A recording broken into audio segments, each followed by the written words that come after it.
Modi ji is the boss. India में एक ही boss है और उनका नाम है नरेंद्र मोदी। आप किसी भी पाकिस्तानी से पूछिए कि दिल पे हाथ रख के पूछो कि पाकिस्तान का बॉस कौन। हमारे सामने नहीं, किसी इंडियन के सामने बोलना कि नहीं हम डेमोक्रेट, वो मेरे मुंह छोड़ दे, I am not important. India को एक कोने में लगाइए, दिल पे हाथ रख के बताइए कि पाकिस्तान का बॉस कौन है, और कहीं ना कहीं दिल से आवाज आएगी कि कमर जावेद बाजवा साहब हैं। And I have a lot of respect for general Bajwa. मैं आपको अभी बता दूं, मैंने बोला भी था पिछले मेरे इंटरव्यू था कि अनफॉर्चुनेटली आपके मुल्क में क्या है कि जो आपके आर्मी चीफ है ना, वो बात करते हैं स्टेट्समैन के जैसे, और जो प्राइम मिनिस्टर है वो पता नहीं किस तरीके की बात करते हैं। तो देखिए क्या बात ये हो गई ना आलिया जी की, देखिए जब 370-35 से हटा, आपने ट्रेड की बात से शुरू करी थी कि ट्रेड दोनों मुल्कों में, ये डिसीजन ये डिसीजन आपको भी पता है पाकिस्तान में महंगाई क्यों है आज की तारीख में, और पिछले 2-3 साल से क्यों महंगाई का तूफान पाकिस्तान में आ रहा है। सबको पता है कि जिस दिन वागा के दरवाजे खुले, with in 15 to 20 days Pakistan में महंगाई हर चीज की, खाने पीने की चीज की, धीरे धीरे कम होना शुरू हो जाएगी। विद इन 15 to 20 डेज, एक महीना लगा लीजिए, 30 दिन के अंदर ज्यादा से ज्यादा ये महंगाई का तूफान बहुत हद तक खत्म हो जाएगा। तेल की कीमतों के ऊपर हमारा कोई जोर नहीं है, क्योंकि इंडिया खुद तेल इंपोर्ट करता है, तो उसके बारे में हम कुछ नहीं कर सकते। लेकिन आपके जो फूड आइटम्स है उनकी काफी हद तक कीमत गिर जाएगी। 370-35 से हटने के बाद जो सरहद बंद करी और बोला कि हम ये कर देंगे वो कर देंगे, जो इमरान खान साहब ने बोला, तो ठीक है, इंडिया ने तो कभी नहीं बोला कि जनाब आप, हम लोग लुट जाएंगे, पिट जाएंगे, बर्बाद हो जाएंगे, आप हम हमें हमारे साथ ट्रेड करिए। आपने बोला ठीक है आपकी मर्जी। फिर कुछ दिनों के बाद खान साहब ने बोला कि चलो दवाइयां तो दे ही दो हमें, तो हमने बोला वो भी आपकी मर्जी। कल आप बोलेंगे कि इसकी ट्रेड कर लो, तो आपकी मर्जी। आपको बंद करना है पाकिस्तान को, ट्रेड हमारे साथ बंद करनी है, पाकिस्तान की खुशी। पाकिस्तान को ट्रेड करना है, वो पाकिस्तान की खुशी। लेकिन इसमें एक और चीज है, पाकिस्तान ने ट्रेड बंद करी यूनिलैटरली, इंडिया ने मोस्ट फेवर्ड नेशन का, एमएफएन का स्टेटस पाकिस्तान को दे रखा था, पाकिस्तान ने नहीं दिया इंडिया को। चलिए अब तो बात पुरानी हो गई, let's not go back into history, वो खत्म, एक चैप्टर हो गया। मेरा कहने का मतलब है कि पाकिस्तान ने जो ट्रेड बंद करी, व्यापार बंद करा, जिसको हम हिंदी में कहते हैं व्यापार बंद करा भारत के साथ, वो पाकिस्तान का यूनिलैटरल डिसीजन था। वो इमरान खान नियाजी का डिसीजन था कि भारत के साथ हम ट्रेड नहीं करेंगे जब तक 370-35 से बाहर नहीं होता। फिर उन्होंने दवाई मांगी, जैसा मैंने बोला, तो हमने बोला दवाई का कर लो ट्रेड, कोई दिक्कत नहीं। अगर कल इंडिया कहता है कि चाहे कुछ हो जाए, अब हमने करनी नहीं अगले 100 साल तक पाकिस्तान के साथ ट्रेड। आप देखिए पाकिस्तान में भी हाल क्या हो रहा है आलिया जी की, आपकी 70% या 60% इकोनॉमी जो है आपकी एग्रीकल्चर पे डिपेंडेंट है। आपकी अग्रेरियन इकोनॉमी है पाकिस्तान की ज्यादातर। इसके बावजूद भी Pakistan is a net importer of food grains. आप लोग अनाज जो है, आपकी दाल, आपके आपके जो गेहूं है, गंदम है, ये सब ये आप इंपोर्ट कर रहे हैं बाहर से, एक ऐसे मुल्क में जिसमें 70% किसान हैं, जिसमें जिसमें खेती बाड़ी होती है। तो ये जो सिस्टम है, ये सिस्टम चल ही नहीं सकता।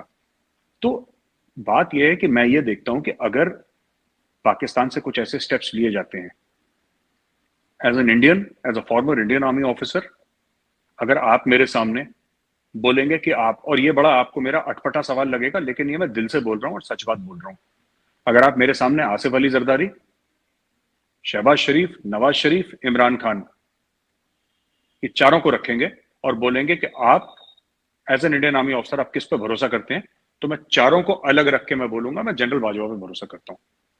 और उसका रीजन है, मैं कारण बताता हूं आपको। भारत से दुश्मनी करना या भारत से दुश्मनी रखना, भारत से लड़ना, वो जनरल बाजवा का फर्ज है।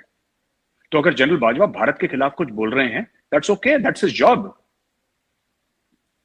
ये अमन का फाख्ता उड़ाने के लिए उन्होंने वर्दी नहीं पहनी है, उन्होंने जंग लड़ने के लिए वर्दी पहनी है, अपने मुल्क का दिफा करने के लिए वर्दी पहनी है, तो वो तो उनका काम है ना।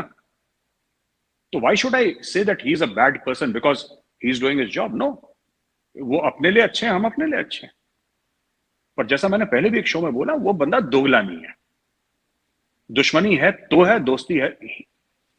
देखिए ही इज वेरी क्लियर, अभी वो नवंबर में चले जाएंगे, नवंबर में रिटायर हो रहे हैं, and he has made it very clear that मुझे एक्सटेंशन नहीं चाहिए। तुम ऑफर भी करोगे, मैंने मना ही करना है, तो अभी समझ लो मैं, कोई और आर्मी चीफ आ जाएगा, अब जो भी आ जाए army chief. But the fact of the matter is that we cannot engage with general Bajwa directly. हम जनरल बाजवा के साथ डायरेक्टली एंगेज नहीं कर सकते, क्योंकि as a democracy we would like to engage with the democratic leaders of Pakistan. और मेरी नजर में पाकिस्तान में अगर कोई एक बंदा है जिसकी क्रेडिबिलिटी है वो जनरल बाजवा है। बाकी ये देखिए, आज शहबाज शरीफ है, कल कोई और आ जाएगा, परसों तीसरा आ जाएगा। ठीक है, और मैं ये नहीं कह रहा कि पाकिस्तानी आर्मी ने गलत काम नहीं करे, पाकिस्तानी आर्मी ने कई गलत काम भी करे हैं, पाकिस्तानी आर्मी ने मार्शल लॉ भी लगाए, सब कुछ। मैं जनरल बाजवा की बात कर रहा हूं, मैं पाकिस्तानी फौज की बात नहीं कर रहा। मैं आपको बताता हूं, इसका मैं ना थोड़ा सा घूम के आपको जवाब देता हूं, तब शायद मैं समझा पाऊं। जो भी आपके व्यूअर्स हैं, आप तो जियो पॉलिटिक्स फॉलो करती हैं, आपको समझ में आ जाएगा, लेकिन व्यूअर्स शायद ना फॉलो करते हो। अक्सर पाकिस्तानी ये हमसे कहते हैं कि यार जो आपके डॉक्टर जयशंकर है ना, वो कमाल का फॉरेन अफेयर्स मिनिस्टर है, भारत की कमाल की डिप्लोमेसी है। और ये पाकिस्तान अक्सर कहते हैं कि रशिया से तेल भी खरीद रहा है, S-400 भी खरीद रहा है, अमेरिका का भी स्ट्रेटेजिक अलाई है सब। देखिए, इसमें कोई शक नहीं है कि नरेंद्र मोदी जी, डॉक्टर जयशंकर साहब, ये लोग बड़े कॉम्पिटेंट हैं, दे आर वेरी कॉम्पिटेंट, इसमें कोई शक नहीं है। पर बात कॉम्पिटेंस की नहीं है यहां पे, और मैं बात थोड़ी सी इमोशनल करूंगा, पर ये प्रैक्टिकल भी है। इमोशनल बात भी आलिया जी, और ये प्रैक्टिकल बात भी है। और मैं आपको बताता हूं क्या बात है।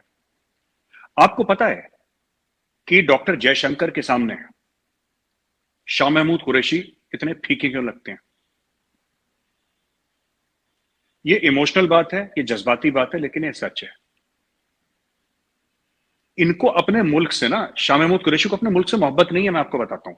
इनको चाहे मेरी बात का बुरा लगे, इनको अपने मुल्क से मोहब्बत नहीं। अब ये तो गद्दारी के सर्टिफिकेट बांटना हमारा काम है, आपने भी शुरू कर दिया। नहीं नहीं नहीं, मैं आपको बताता हूं कि बात यह है कि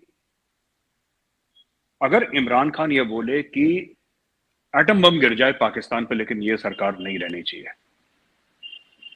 ठीक है, how can you make such a statement? मतलब एक बंदे की बेरोजगारी पूरे मुल्क में आग लगा दी है, एक बंदे की बेरोजगारी, और पूरे झूठ पे मबनी, कंप्लीट लाइज। ये आप जो कहते हैं ना कि नरेंद्र मोदी जी यहां जा रहे हैं, वहां जा रहे हैं, ये भाग रहे हैं, उस बंदे के पास 4 तो कपड़े हैं, एक सूटकेस है, एक 2 बेडरूम का घर है अहमदाबाद में, where is old mother lives. जिस दिन वो प्रधानमंत्री नहीं रहेंगे, वो अपनी बोरी बस्ता बांध के अहमदाबाद चले जाएंगे, कहानी खत्म हो जाएगी। देखिए, ये जो है ना, ये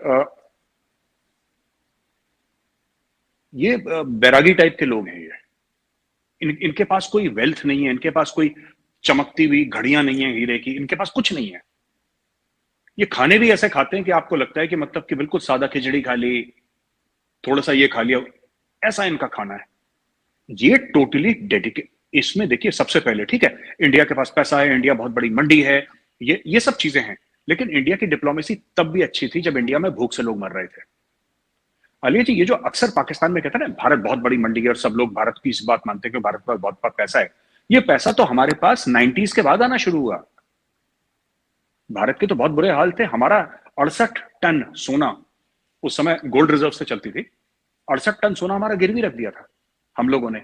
हम IMF के प्रोग्राम में गए, एक बार गए, पर उसके बाद हमने पेट पे पत्थर बांध लिया। हमने बोला कि भूखे सो जाएंगे, लेकिन IMF के पास नहीं जाएंगे। हमने कुछ करा, अपनी पूरी इकोनॉमी को हमने बदला। आज की तारीख में हम दोबारा नहीं गए, एक बार गए थे हम, 1991 92 कभी गए थे, उसके बाद कभी नहीं गए IMF के पास। ये कहां से आया? क्या कोई इंडियन कोई स्पेशल ब्रीड है, या इंडियंस के पास कोई ऐसी अकल है, कोई शऊर है, कोई ऐसा इल्म है, ऐसा दिमाग है जो पाकिस्तानियों के पास नहीं? ऐसा that's not true, that's not true. पर हमारा जो भी प्रधानमंत्री है, जो भी हमारा प्रधानमंत्री है, जो भी हमारा आर्मी चीफ है, मैं आपको गारंटी के साथ कहता हूं आलिया जी, किसी का बाहर में प्रॉपर्टी नहीं है। हाँ, बच्चे किसी के सेटल होंगे, वो डन, दैट इज ओके, बच्चों की अपनी मर्जी है, बच्चे जहां भी जाएं, लेकिन कोई ऐसा नहीं कह सकता कि इसकी डुअल नेशनैलिटी है, इसका ये है, इसका ये है, इसका यहां पे घर है, इसका ये घर है। इन्होंने यहीं पे पैदा होना है, भारत में, यहीं में मरना है। और ये जज्बे का फर्क है, ये जज्बे का फर्क है। मुझे एज अ हिंदू मुझे बहुत बुरा लगा, ठीक है, मैं कभी किसी मस्जिद के अंदर नहीं गया। आलिया जी, मैं कंप्लीट कर लूं अगर आपकी परमिशन हो। ये प्रॉफिट मोहम्मद के मॉस्क में जाके ये नारेबाजी कर रहे हैं। मुझे तो अभी तक ये बात समझ में नहीं आई कि how can you do this. मतलब कि ठीक है, आप बाहर आके गोली मार दो यार बंदे को, आपको गोली मारनी है गोली मार दो यार, अंदर तो बदतमीजी, you should know where you are standing. And इतना as a Hindu who has never entered a mosque, मैं कभी मस्जिद के अंदर गया नहीं, मस्जिद की सीढ़ियां नहीं चढ़ी, ठीक है, लेकिन इतनी अकल तो मुझे भी है। और जो रियासत मदीना बनाने की बात कर रहे हैं उनमें उनमें इतनी सूझबूझ नहीं है। यही कहना चाह रहा हूं मैं आपसे।